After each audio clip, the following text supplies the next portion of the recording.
हाँ जी सर, करगिल जाना है हमें। अच्छा, अभी यात्रा जा रही है, कितनी देर तक चलेगी वो? 5-10 मिनट, ठीक है, थैंक यू।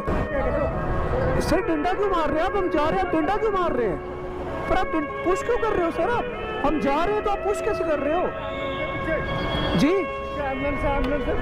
कोई एम्बुलेंस नहीं है सर, आप डंडा तो नहीं मारिए, हम जा रहे हैं। हद है यार, ये कौन सा बिहेवियर है?